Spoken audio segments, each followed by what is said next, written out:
నమస్కారం వార్తలకు స్వాగతం. ముందుగా ముఖ్యాంశాలు. ఏపీ ప్రభుత్వ సలహాదారు Sajjala Ramakrishna Reddy press meet. TDP నేతలపై ఫైర్.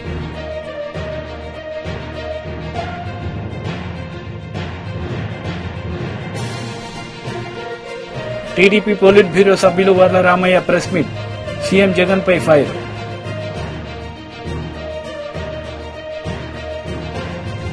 తెలంగాణ ప్రజలను మాయమాటలతో నమ్మించి 9 ఏళ్లుగా దోచుకున్న టీఆర్ఎస్ ను ప్రజలు నమ్మే స్థితిలో లేరని సంగారెడ్డి మాజీ ఎమ్మెల్యే జగ్గారెడ్డి అన్నారు. ఈ సందర్భంగా ఆయన ప్రసంగించారు.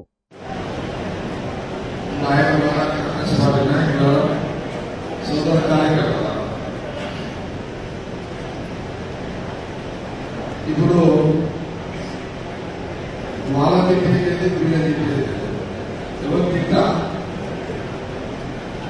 రెండే విషయాలు చెప్తాం. అందరికీ ముందు కూడా పడిపోయింది శ్రీరాముని వేడుకల్లో. ఒక విషయాన్ని మీకు స్పష్టంగా తెలియజేస్తున్నా. అసలు హనుమంతరావు గారు అనేక విషయాలు చెప్పేసారు. ఆ విషయాల్లో పోకుండా ఇక్కడ ఉన్న నాయకులకు కార్యకర్తలు తెలియజేయడం ఏంటంటే ఈ పరీక్ష నియోజకవర్గం గురించి సరే మధుర ఎంత అనుకున్నాడా, అలాగే శ్రీనివాస గౌడ్ ఎంత అనుకున్నాడా, లేకపోతే బిఆర్ఎస్ మీద ఎంత మూలం చేసింది. మూలం 2 లక్షలు మళ్ళీ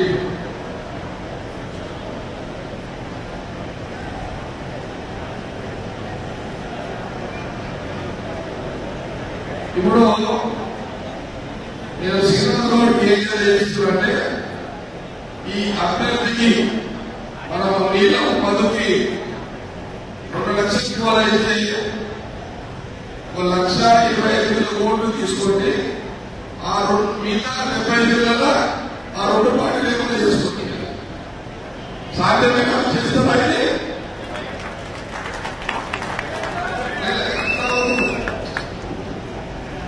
చేయగలుగుతారా? పరంజన్ నాయకులకు, కాంగ్రెస్ నాయకులకు, కార్యకర్తలకు తప్పుగా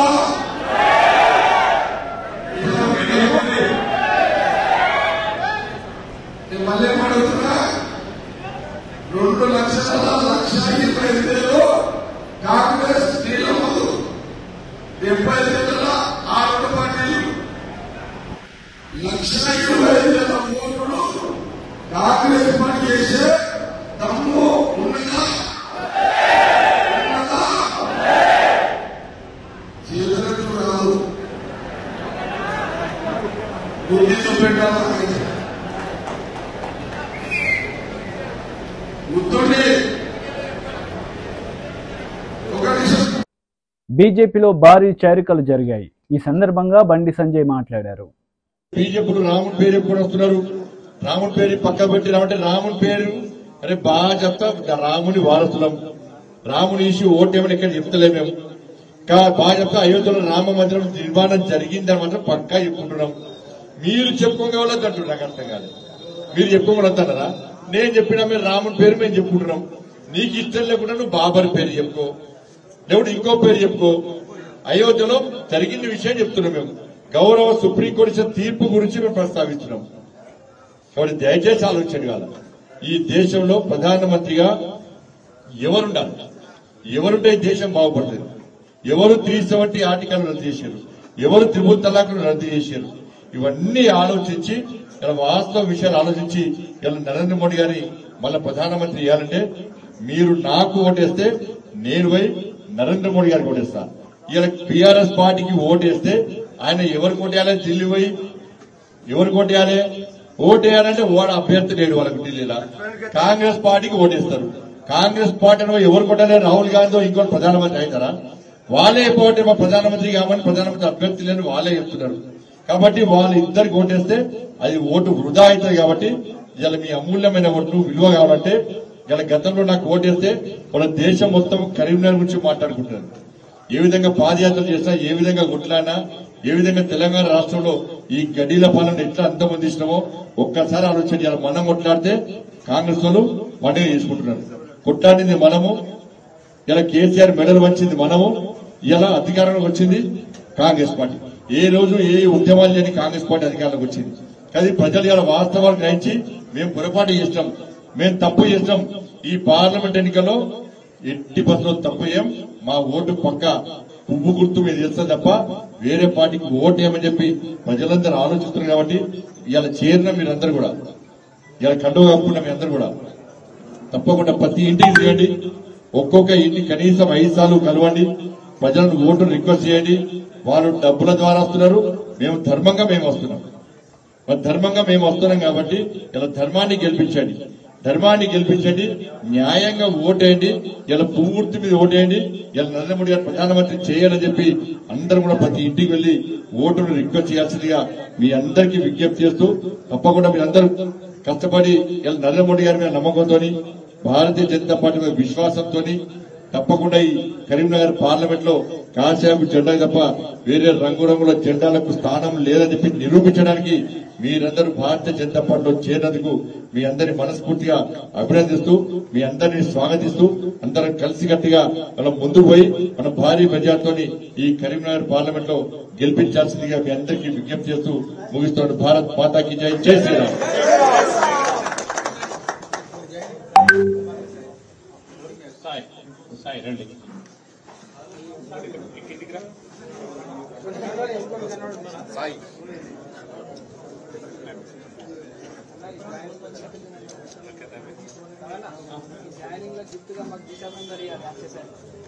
సరే తప్పకుండా తమ్మి. ఇప్పుడు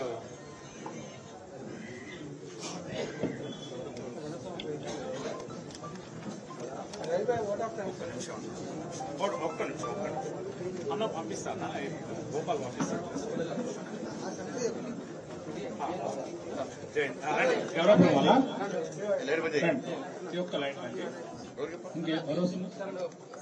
గంగాధర్ తొందరగా పంపించావా వారిని? టీడీపీ నేత వరుణ్ మీడియా సమావేశం నిర్వహించారు. ఈ సందర్భంగా సీఎం జగన్ పై మండిపడ్డారు. ఇవాళ ఆంధ్రప్రదేశ్లో సార్వత్రిక ఎన్నికలకు నామినేషన్ పర్వం మొదలైన దృష్ట్యా కొంతమంది అభ్యర్థులు నామినేషన్ చేశారు. వాళ్ళందరూ కూడా శుభాకాంక్షలు. కానీ ఒక ప్రత్యేకమైన నామినేషను ఒక వ్యక్తి గురించి మాట్లాడాలి.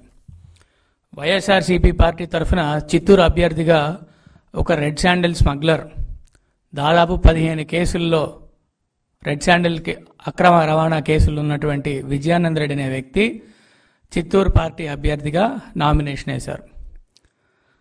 ఈయన కొన్నాళ్ల క్రితం అక్రమంగా సంపాదించినటువంటి రెడ్ శాండిల్ డబ్బులతో రాజకీయ నాయకుడిని ముసుగేసుకొని ఇప్పుడు ప్రజాప్రతినిధి అవతారం ఎత్తుదామని చెప్పి చిత్తూరు ఎన్నికల్లో పోటీ చేస్తా ఉన్నాడు. ఇవాళ ఆయన మీదున్న కేసుల లిస్టు ఒకసారి పరిశీలిస్తే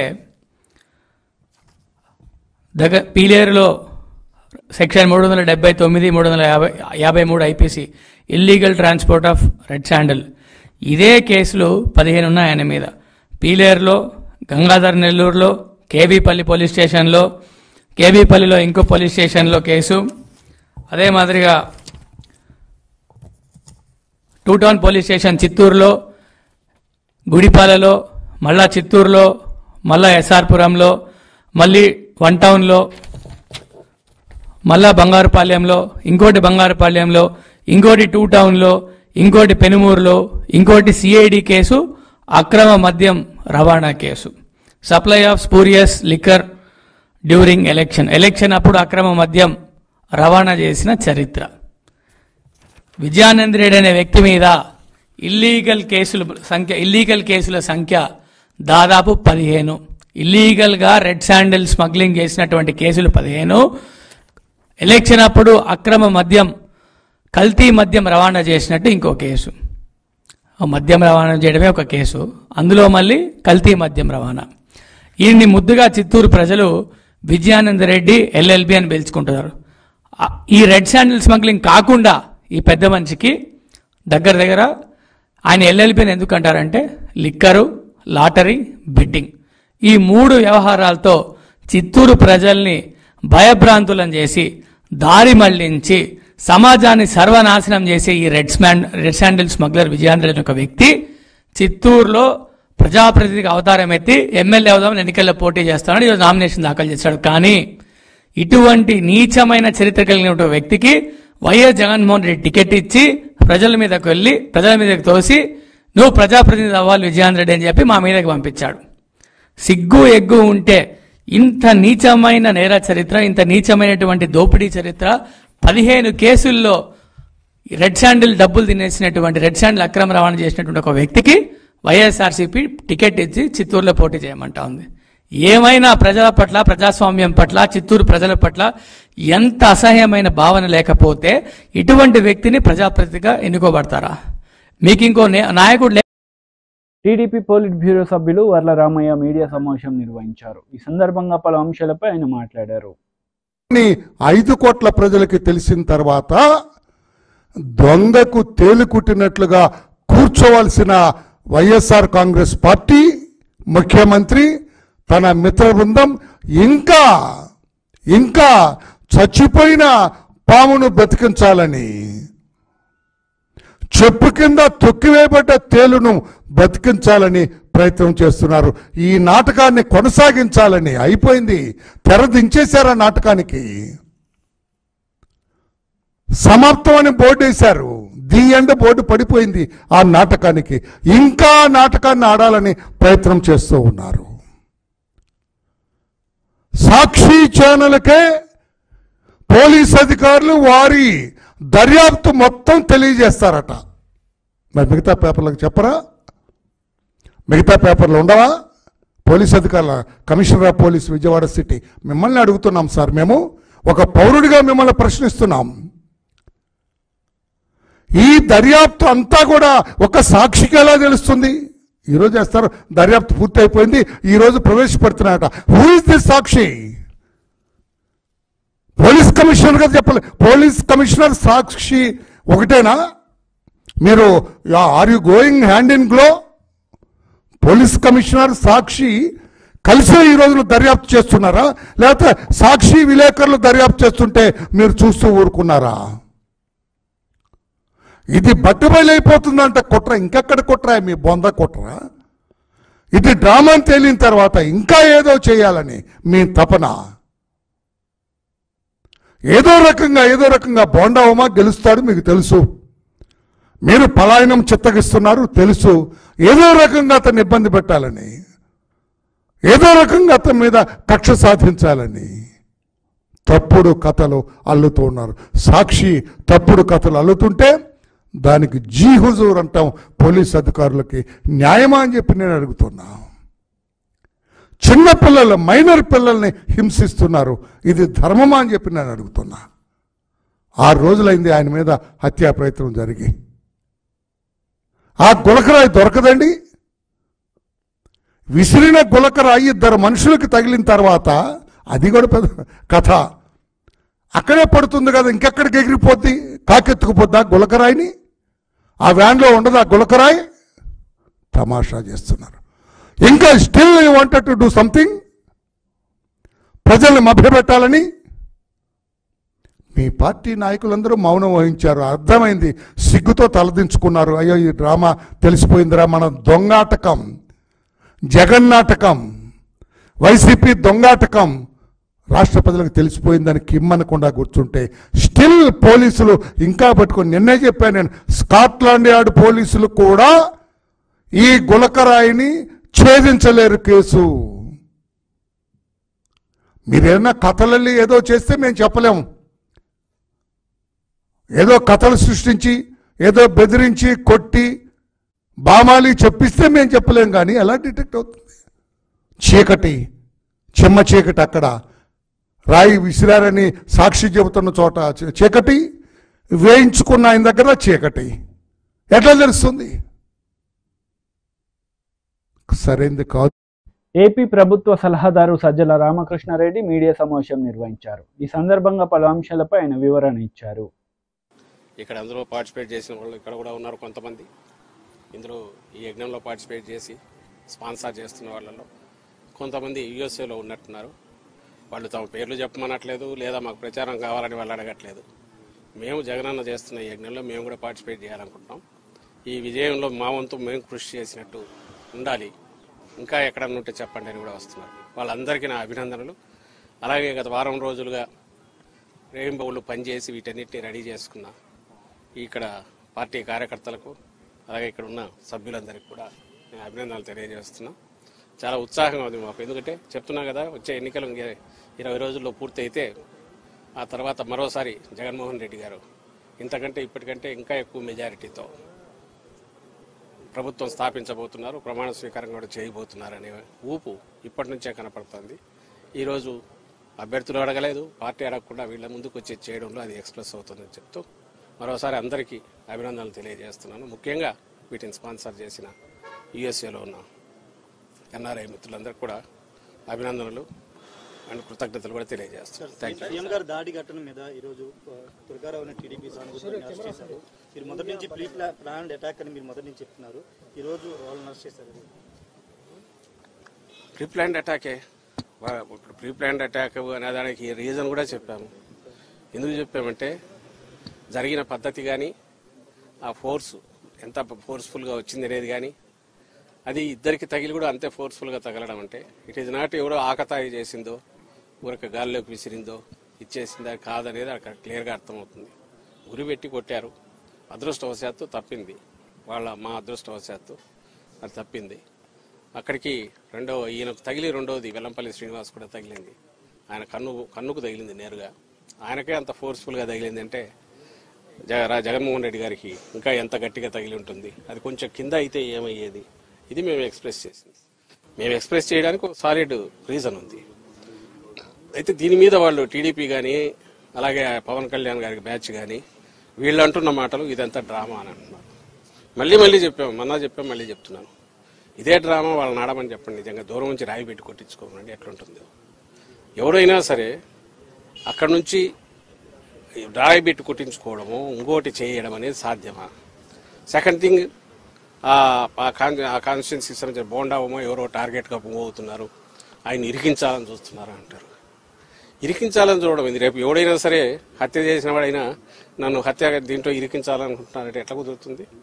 when there is a reason, valid reason to doubt, దాని మీద ఇన్వెస్టిగేషన్లో తేలినప్పుడు దీని వెనక ఏదైనా కుట్ర ఉంది, కొట్టినవాడు ఎవరు, దాని వెనక కుట్ర ఉంది. కుట్ర ఉంది అని ఎందుకు అనుకుంటున్నామంటే అది సాహసం. ముఖ్యమంత్రి గారి మీద గురిపెట్టి ఒక వెపన్తోనో ఇంకో రకంగానో లేదా గట్టిగా తగిలే రకంగా సాహసం ఎవరు చేయగలరు?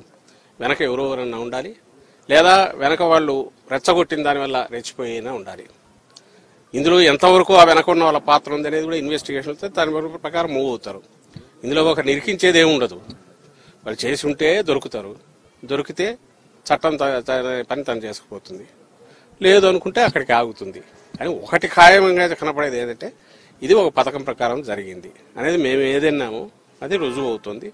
అలా అనడానికి కూడా వ్యాలిడ్ రీజన్ మననే చెప్పాం.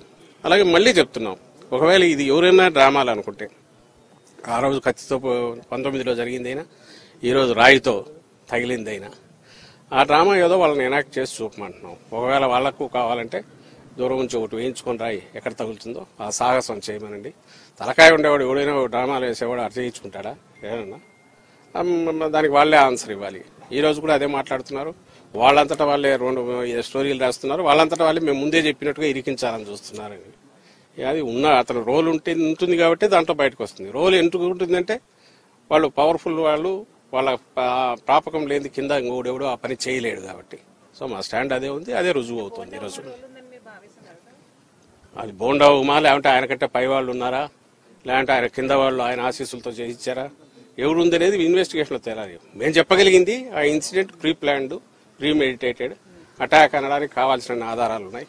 అది ప్రీ ప్లాన్డా ప్రీ మెడిటేటెడ్ అనే ఆధారాలు ఉన్నప్పుడు దానికి తగిన మోటివ్ ఎవరికి ఉంటుంది అనుకున్నప్పుడు పలానా వాళ్ళు ఉండొచ్చు అని భావించినాము. వాళ్ళు కాక ఇంకోరెవరైనా ఉండొచ్చా, అంతకంటే చంద్రబాబు నాయుడు కంటే ఇంకా పైన ఎవరైనా ఉన్నారా, లేదంటే చంద్రబాబు నాయుడు కంటే కింద వాళ్ళు అనుకున్నారా, ఇవన్నీ ఇన్వెస్టిగేషన్లో తేలాల్సినవి. మేము జరిగింది దాడి, అది హత్యాయత్నం. దానికి సంబంధించి ఎవరు బాధ్యులో వాళ్ళు పట్టుకునే ప్రయత్నం చేస్తే బాగుంటుందని complaint minister Jogi Ramesh press meet నిర్వహించారు. ఈ సందర్భంగా పలు అంశాలపై ఆయన మాట్లాడారు. ఇంత మంచి పేరు వచ్చింది? జగన్మోహన్ రెడ్డి గారి వైపు ఎందుకు చూస్తా ఉన్నారు? ఆంధ్రప్రదేశ్ రాష్ట్రం వైపు ఈ పథకాలు మాకు కావాలి, ప్రజా సంక్షేమం మాకు కావాలని చెప్పేసి మిగిలిన రాష్ట్రాల ముఖ్యమంత్రులందరూ కూడా ఎందుకు ఉవ్విళ్ళూరుతా ఉన్నారు జగనన్నలాగా పరిపాలన చేయాలని? చంద్రబాబు నాయుడు నీ 14 సంవత్సరాల నీ పరిపాలనలో ఒక్క పథకం చెప్పు. దిక్కుమాలిన చంద్రబాబు నాయుడు రేపు దిక్కులేని వాడైపోబోతా ఉన్నాడు. రేపు ఎన్నికల్లో మే 13వ తారీఖు ఎన్నికల తేదీ ఎప్పుడు వస్తుందా? పోలింగ్ స్టేషన్ ఎప్పుడు తీస్తారా? అందరూ కూడా వెళ్ళి జగనన్నకి ఓటు వేయాలా, ఫ్యాను గుర్తుకు ఓటు వేయాలని చెప్పేసి ఉర్రూతలుగుతా ఉన్నారు. ఈ పరిస్థితుల్లో తిట్టటమే పనిగా పెట్టుకొని హెలికాప్టర్ అంట, ఆయన దిగటం అంట, ఈయన రావటం అంట, ఇద్దరు కలిసి వెళ్ళటం అంట, తిట్టడం. నమ్మరుగాక నమ్మరు మిమ్మల్ని. ఇద్దరు మోసగాళ్లు. ఈ ఇద్దరు మోసగాళ్లకు తోడు మళ్ళీ ఢిల్లీ పోయారు. ఢిల్లీలో మళ్ళీ బీజేపీతో కలిశారు. కొత్త ఉంది మీకు. 2014లో మీరు కాదా? మీ ముగ్గురేగా పోటీ చేసింది. మీ ముగ్గురు పోటీ చేశారు, మీ ముగ్గురు కలిసి ఉన్నారు, మీ ముగ్గురు గెలిచారు, ఇద్దరు కలిసి ప్రభుత్వాన్ని ఏర్పాటు చేసుకున్నారు. అక్కడ మీరు, ఇక్కడ మీరు, ఢిల్లీలో మీరు, ఆంధ్రప్రదేశ్ ప్రభుత్వాలు ఏర్పాటు చేసుకున్న తర్వాత ముగ్గురు కూడా తిట్టుకొని 3 ముక్కలైన తర్వాత మరలా తిట్టుకోవడం కూడా మామూలుగా తిట్టుకోవాలి. అమ్మ నా బూతులు తిట్టుకున్నారు మీరు. పవన్ కళ్యాణ్ ఏం తిట్టారు? చంద్రబాబు నాయుడు గారిని అందరూ వీడి పెద్ద పుడింగాడా, వీడి వల్ల మేము గెలిచామా, వీడి మొహం చూసి మాకు ఓటేశారా అని చెప్పేసి పవన్ కళ్యాణ్ని బండబూతులు తిట్టారే, వాళ్ళ కుటుంబం మొత్తాన్ని తిట్టారే, వాళ్ళ అమ్మని తిట్టారే. ఈ చంద్రబాబు నాయుడు మోడీ గారిని, మోడీ కుటుంబ సభ్యులను మొత్తాన్ని తిట్టారు బండబూతులు. మళ్ళీ ఏ మొహం పెట్టుకుని కలుగుతారా మీరు? సిగ్గు శరం ఉందా? విలువలు ఉన్నాయా? విశ్వసనీయత ఉందా మీకు? మార్చిపారేస్తారు మీరు. మీకు అలవాటైపోయింది. మీకు మారుస్తారు. పవన్ కళ్యాణ్కి అయితే అన్ని మారుస్తాడు. అతనికి అలవాటైపోయింది ఇది. దుర్మార్గులారా, మీరు ఇష్టం వచ్చినట్టు అది బంగాళాఖాతంలో ఏంది గెలిపేది? మీ బొందా. రేపు రిజల్ట్స్ తర్వాత మిమ్మల్ని ఎక్కడ కలుపుతారు చూడండి జనం. అసలు రిజల్ట్స్ తర్వాత తెలుగుదేశం పార్టీ ఉండదు, చంద్రబాబు నాయుడు ఉండదు, అడ్రస్ గల్లంతే. ఈ పవన్ కళ్యాణ్ ఉండదు, జనసేన పార్టీ ఉండదు. మొత్తం కూడా సాపాదిని చదువుకొని హైదరాబాద్ దుకాణం, కేర్ ఆఫ్ హైదరాబాద్. ఈ 2 పార్టీల అడ్రస్ గల్లందు కాబోతా ఉన్నాయి. ఈ ఇద్దరు లీడర్లు కూడా, కుప్పంలో చంద్రబాబు నాయుడు, పిఠాపురంలో పవన్ కళ్యాణ్, ఇద్దరు కూడా అక్కడేమో సైకిల్ కూలిపోతుంది, ఇక్కడేమో గ్లాస్ పగిలిపోబోతుంది. ఈరోజు ఒకటే చెప్తా ఉన్నాం, మనసు పెట్టాడు, ప్రజల మనసులు గెలుచుకున్నాడు. 3648 కిలోమీటర్ల సుదీర్ఘ పాదయాత్ర. ఆ పాదయాత్రలో ప్రజల సంకల్పం, ఆ సంకల్పమే మేనిఫెస్టో, ఆ మేనిఫెస్టోనే ప్రజల గడపకు చేరింది. ప్రజల గడపకు చేరింది. ప్రజల గడపకు చేరింది కాబట్టి ప్రతి గుండెలో జగన్ అన్న ఉన్నాడు కాబట్టి ఈరోజు జనం మొత్తం జగనన్న జగనన్న జగనన్న. ఫ్యాను గుర్తు, ఫ్యాను గుర్తు, ఫ్యాను గుర్తు. చంద్రబాబు నాయుడు పతనం అయిపోబోతా ఉన్నాడు. నేను ఒకటే చెప్తా ఉన్నాను, తెలుగుదేశం పార్టీలో ఉన్న నాయకులకు చెప్తా ఉన్నా, తెలుగుదేశం పార్టీ కేడర్ కూడా చెప్తా ఉన్నా, చంద్రబాబు నాయుడిని నమ్ముకుంటే నట్టేట మునిగిపోతారు.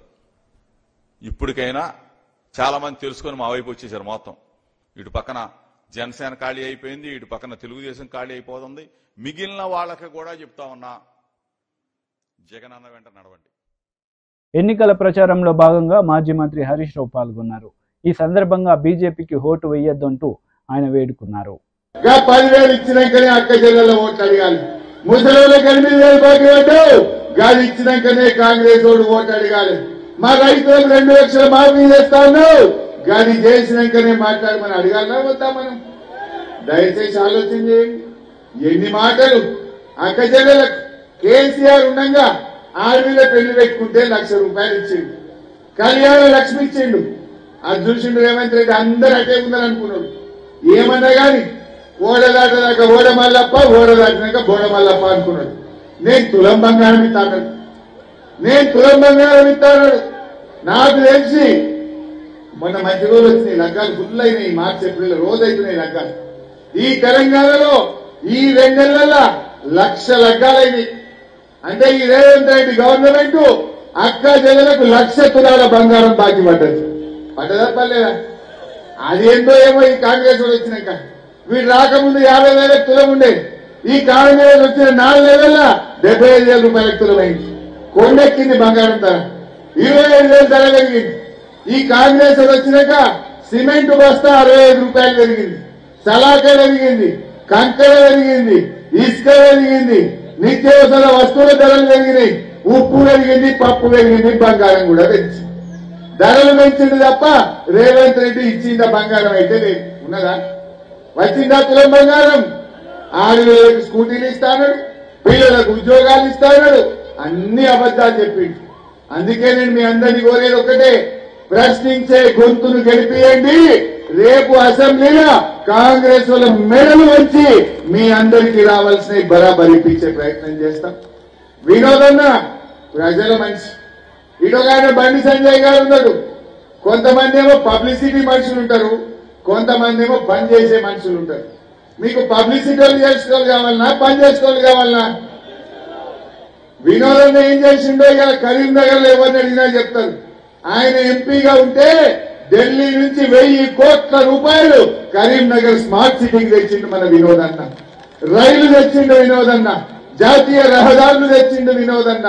అందువల్ల ప్రజల మనిషి వినోదన్నను మనం గెలిపించుకోవాల్సిన అవసరం ఉంది. ఈ చీప్ టాక్టిక్స్ చేస్తుంది పబ్లిసిటీ కోసం పిచ్చి పిచ్చిగా మాట్లాడేటోళ్ళని గెలిపిస్తే మనం ఆగమైపోతాం. బండి సంజయ్ గెలిచి 5 ఏళ్లలో బెచ్చంకిలో నయా పైసా పని అయిందా చెల్లె?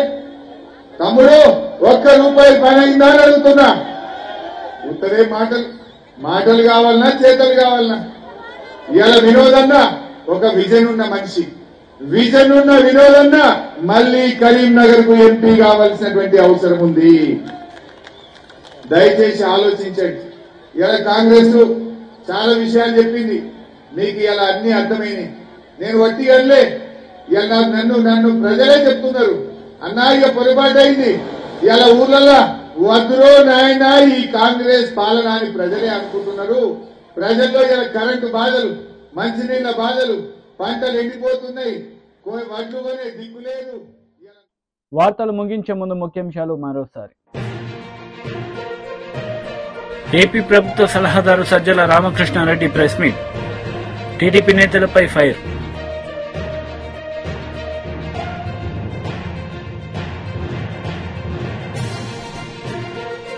టీడీపీ పోలిట్ బ్యూరో సభ్యులు వర్ల రామయ్య ప్రెస్ మీట్.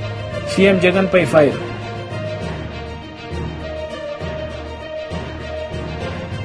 ఈ వార్తలు ఇంతటితో సమాప్తం. తిరిగి ప్రసారమయ్యే వార్తల్లో మళ్ళీ కలుద్దాం. అంతవరకు సెలవు. నమస్తే.